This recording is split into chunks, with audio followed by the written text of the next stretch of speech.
Welcome back. Let's take you through some of the dailies here this morning. I will start with New Telegraph. Economic realities. Tinubu pegs foreign trips entourage at 20. Orders, I beg your pardon, order affects Vice President, First Lady, VP's wife, all MDAs. FG to formalize 1 million businesses at discounted rate. Sounds interesting, doesn't it? Says President bent on eliminating bottlenecks affecting MSMEs. So that is an area that lots of people will wait to see what happens. That's New Telegraph. Well, Daily Trust has this one. Educate. Educate. Well, if you remove the G and replace it with a C, you'll get educate. But no, it's not educate as in educating someone. It's edugate. And you might wonder what that is about. EFCC grills Zenith, Jaiz, Providence Bank CEOs. It's a routine invitation, says bank officials. PDP demands suspension of Tunji Ojo over 438 million naira contract. Page 4 is where you'll find details. Let's leave it there for Daily Trust for now. Front page of the Guardian newspaper this morning. It's still talking about the same story, by the way. 585 million naira humanitarian scandal. Humanitarian is in parentheses, as you can see on your screen right now. Nigerians want probe expanded to other poverty alleviation schemes. Details of that you'll find on page 6. That's the Guardian today.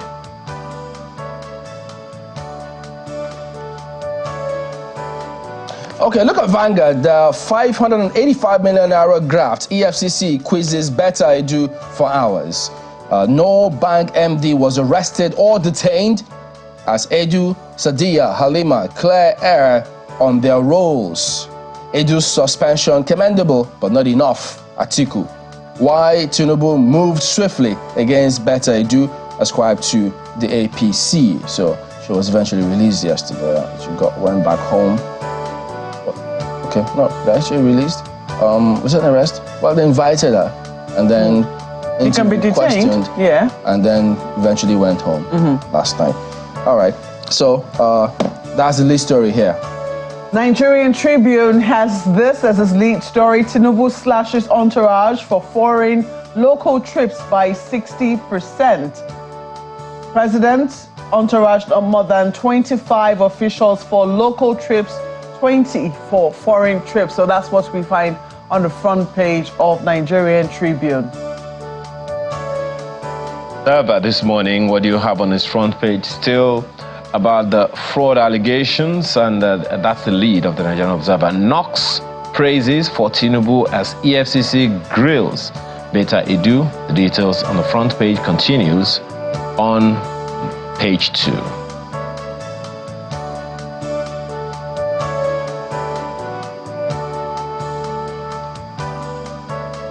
Blueprints. Tinubu tackles cost of governance, slashes travel letter codes by 60%.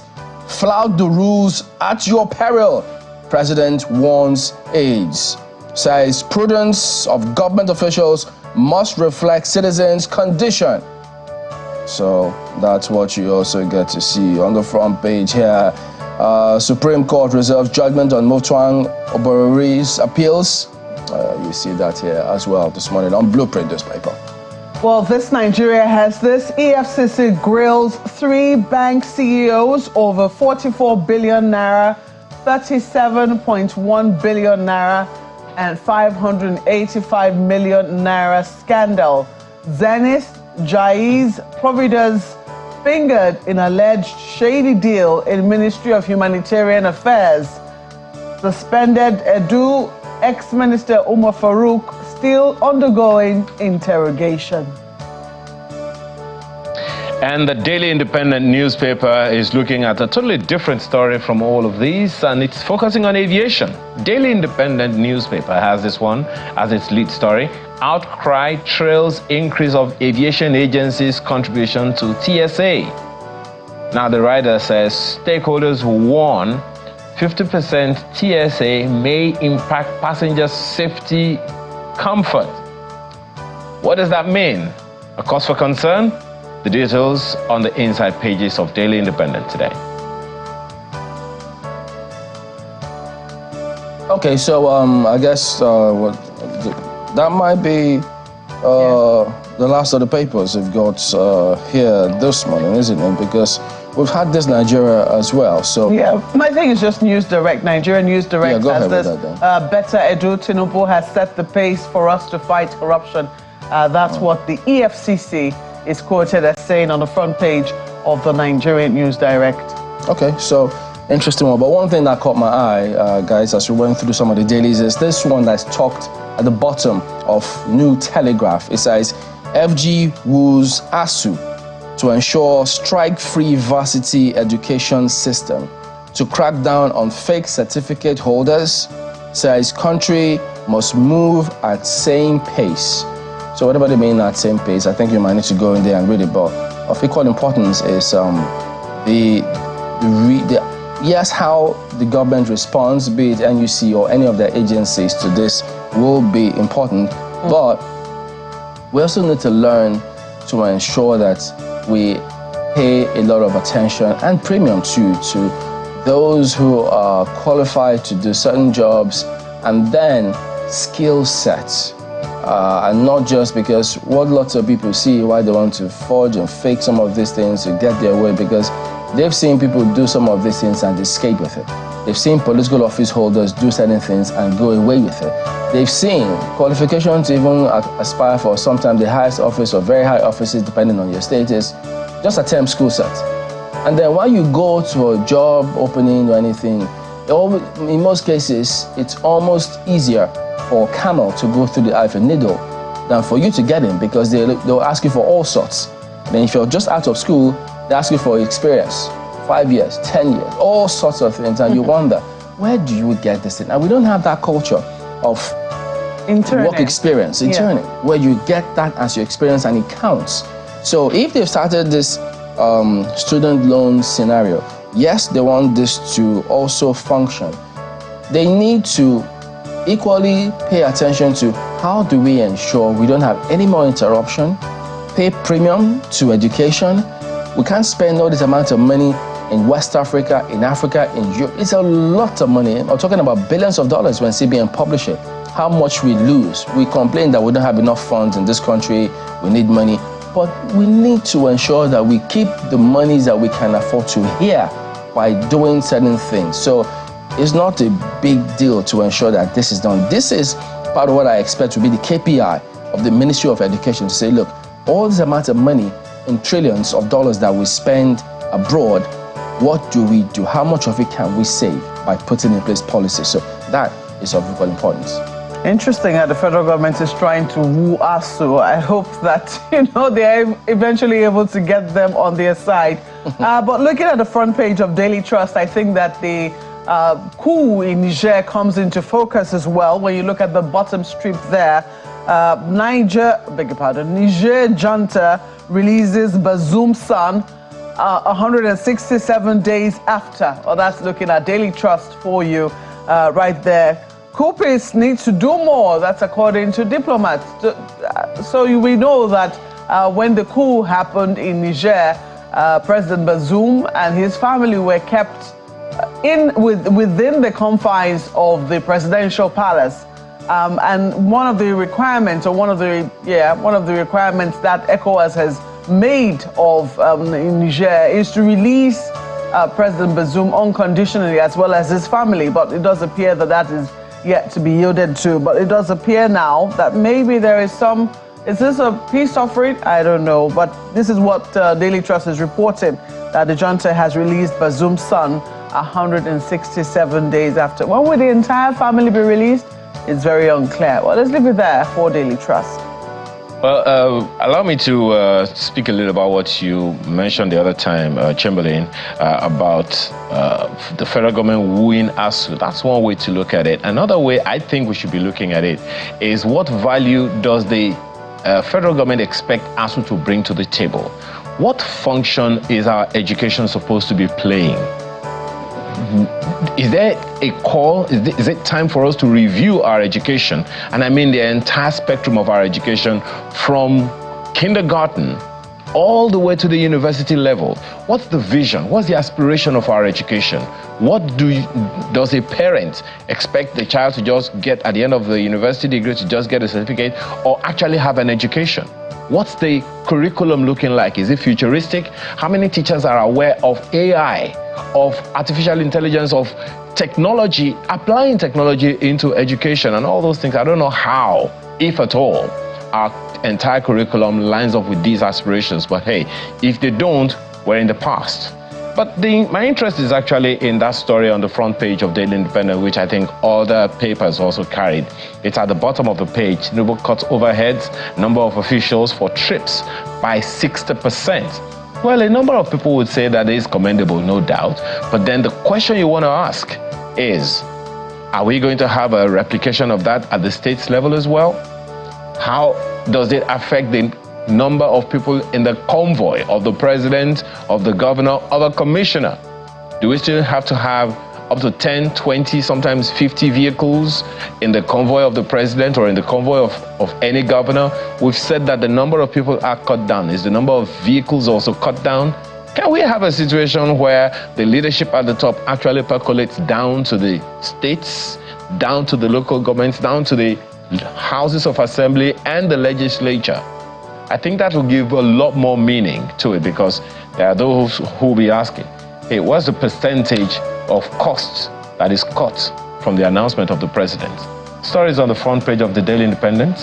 I'll hand it back to you, Chamberlain. Well, yes, well said, Ayo. As a matter of fact, Tribune also highlights the same issue. FG setting up panel to probe private varsities, foreign institutions. So what are they looking for? What do they want to achieve with this? You know, it's hugely important. So if we need to play in the Committee of Nations, if we need to have our stake, you know, and make our mark, we need to pay premium to education. We need to be deliberate about education for Tribune this morning. So you see that at the bottom strip. So yes, we're highlighting that because we can't really go far. We can't take our pride of place in the Committee of Nations if education system is very poor. So we need to focus on that, because look, as much as we talk about unemployment, employability of people that are there, skill sets, those are huge importance. I do remember several governors and government held investment summits, and some of them behind the scenes said, look, yes, we've done some of these things, but the manpower is challenged. They need the manpower. Even when you have those jobs, you need them, because that is what sets nations apart. Indeed. The quality of your manpower. Indeed. We can say that again. Well, let's take a look at The Guardian and focus a bit on this story. Army confirms arrest of soldier for insulting Sanwo-Olu. So after that's the front page of The Guardian now, they just have it right beneath the picture you see right there. Shortly after the governor, drove along the Lagos-Badagry Expressway and saw a number of citizens driving against traffic. It's quite livid, and I think he also arrested a soldier. We saw quite a number of responses, supposedly from military personnel, throwing invectives at the governor, saying that, the soldier was serving, giving his life to the service of Nigeria. They didn't think that, the governor's response was, will I say, appropriate, to put it that way. Anyways, some of them really went, I don't know what to say, will I say overboard now? Some of it was very difficult to watch. Some of them said they were fake, they were not real soldiers. Yeah, but the governor, I beg your pardon, the chief of army staff yesterday visiting Enugu State said that, look, we've arrested the soldier who was caught on video, insulting the governor. And I'm sure journalists would have said, which soldier?